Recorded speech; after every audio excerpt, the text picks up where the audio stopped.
अब हम डिस्कशन करने जा रहे हैं इंपेयरमेंट ऑफ गुडविल। और गुडविल की कहानी कैश जनरेटिंग यूनिट से जुड़ी हुई है। बोलो क्यों? क्योंकि गुडविल अराइज होता है जब आप कोई कंपनी एक्वायर करते हो, बिजनेस एक्वायर करते हो। सेल्फ जनरेटेड गुडविल तो बैलेंस शीट में लिखते नहीं है। और जब आप कोई कंपनी एक्वायर करते हो तो साथ में बिजनेस आता है। बिजनेस आया मतलब ही कैश जनरेटिंग यूनिट आता है। तो अगर आपने मान लो एक बिजनेस के कंपनी खरीदी, उसमें 2 कैश जनरेटिंग यूनिट था, इलाहाबाद, बैंगलोर। आप कंपनी खरीदे, कंपनी का नाम था काइनेटिक लिमिटेड। उसमें 2 बिजनेस था, एक इलाहाबाद में, एक बैंगलोर में। आपने एक्वायर किया और आपने टोटल गुडविल का पेमेंट किया 50 करोड़ रुपया। तो 2 सिचुएशन आएगी। या तो आप बता पाओगे 50 करोड़ रुपया में इलाहाबाद के लिए आपने कितना, इलाहाबाद डिवीजन टेक्सटाइल वाला और बैंगलोर सॉफ्टवेयर वाला, दोनों के लिए कितना कितना गुडविल का पेमेंट किया। या तो मैनेजमेंट बता पाएगा, हम लोग बोलते हैं गुडविल कैन बी अलोकेटेड। या मैनेजमेंट नहीं बोल पाएगा, नहीं भाई हम 50 करोड़ का तो बिजनेस के लिए पे किए, ए के लिए कितना पे किए, बी के लिए कितना पे किए, हमको नहीं मालूम। तो question is called goodwill can not B allocated. तो अगर गुडविल कैन बी अलोकेटेड तो ऐसा करना है, और अगर goodwill can not B allocated तो बी में जो लिखा हुआ है वो करना है। आइए डिस्कस करते हैं गुडविल कैन बी अलोकेटेड तो क्या करना है। तो मान लो गुडविल अलोकेट हुआ, बोला ए का गुडविल 30, बी का गुडविल 20 से 3:2 में अलोकेट हुआ, और मैनेजमेंट इसको रैशनल अलोकेशन मानता है।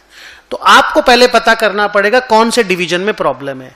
मान लो इलाहाबाद डिवीजन में प्रॉब्लम है, तो मैंने बोला find the CGU under consideration Allahabad division, find it share of goodwill that is 30, add carrying amount of its assets with goodwill. मान लो इलाहाबाद डिवीजन में और 4 असेट है। इलाहाबाद डिवीजन की असेट्स के नाम है PQRS, या 2 ही पकड़ते हैं, 4 में थोड़ा टाइम ज्यादा लगेगा। 2 असेट है PQ।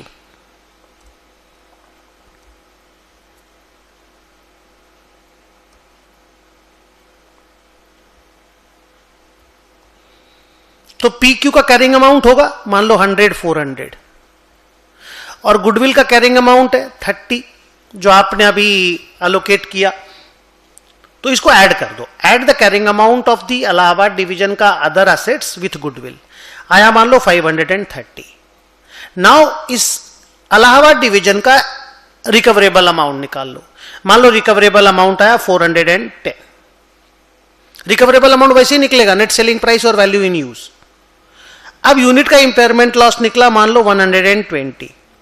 क्या करना है, सबसे पहले 120 में देखो इंटायर इंपेयरमेंट लॉस, पहले find its recoverable amount and impairment loss हो गया। Recoverable amount of the Allahabad division is 410, impairment loss is 120। इसको पहले गुडविल को इंपेयर करने में काम में लेना है। इंटायर 120 लाख गुडविल को दे दो, तो गुडविल को तो 30 लाख में ही जीरो हो जाएगा गुडविल, तो 30 लाख का लॉस गुडविल को देके गुडविल खत्म कर दो। सर अभी तो 90 लाख का लॉस और बचा, 90 लाख का लॉस 1:4 में, जैसा अभी थोड़ा देर पहले बताए थे ना 8 नंबर पैराग्राफ में, 90 लाख के लॉस को 1:4 में डिवाइड कर दो, और वो जो प्रोसेस पूरा आपको बताए थे उस प्रोसेस को कंटिन्यू करो। देखो मैंने लिखा the remaining impairment loss will be dealt as per para 8 above. Okay, so if the goodwill can be allocated, my discussion comes to an end there. But now say the goodwill can't be allocated. मान लो 50 का goodwill था, 2 division था A B, और हम नहीं पता कर, company का नाम था काइनेटिक लिमिटेड जिसको मैंने खरीदा था, और मेरी प्रॉब्लम है कि मैं नहीं बता पा रहा हूं कि ये जो 50 लाख की गुडविल है या करोड़ जो भी अमाउंट ले लो, 50 को दिमाग में रखो, हम नहीं बता पा रहे हैं A का कितना B का कितना, और प्रॉब्लम A में है। तो आप पहले ए को इंपेयर कर दो, ए का बिना गुडविल के। सर ए का गुडविल तो कुछ तो है, आप बता नहीं पा रहे तो क्या हुआ, सुनो तो कितना अच्छा प्रोसेस है। आप पहले ए का इंपेयरमेंट कर लो, ए का कैरिंग अमाउंट, ए का रिकवरेबल अमाउंट, ए का इंपेयरमेंट लॉस लगा करके ए को इंपेयर कर दो। अब क्या करो, गुडविल का इंपेयरमेंट, क्योंकि गुडविल कुछ तो ए का भी था लेकिन आप पता नहीं कर पाए, तो गुडविल के इंपेयरमेंट के लिए आप लार्जर सीजीयू को खोजो, वो लार्जर सीजीयू जिसको गुडविल बिलोंग करता है, वो लार्जर सीजीयू जो जिसके साथ गुडविल को आप एसोसिएट कर सकते हो। तो सर लार्जर सीजीयू तो काइनेटिक लिमिटेड था जिसको जब मैं खरीदा था तो गुडविल आई थी। हाँ तो ढूंढो काइनेटिक लिमिटेड को, तो सर ए और बी मिला दो तो काइनेटिक लिमिटेड है, कोई बात नहीं।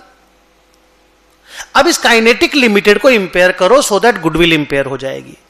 तो सर अब करना क्या है, ए को आप ऑलरेडी इंपेयर कर चुके हो, ए का इंपेयर्ड वैल्यू, बी का ओरिजिनल वैल्यू और गुडविल को जोड़ करके बोलो this is my larger CGU का कैरिंग अमाउंट। जैसे यहां पे नहीं किए थे क्या, पी क्यू और गुडविल जोड़े थे, तो आपको अभी क्या करना है, क्योंकि ए इंपेयर हो चुका है तो इंपेयर्ड ए, बी का सारा एसेट और गुडविल जोड़ करके बोलो ये लार्जर सीजीयू का कैरिंग अमाउंट है। फिर आप इसका रिकवरेबल अमाउंट निकाल लो, इंपेयरमेंट लॉस निकाल लो, इंपेयरमेंट लॉस गुडविल को अलोकेट कर दो। और ध्यान रखना ये जब आप गुडविल को लॉस दोगे ना, ये बाकी असेट में लॉस नहीं जाएगा, क्योंकि ये लॉस गुडविल से कम ही रहेगा। सर क्यों?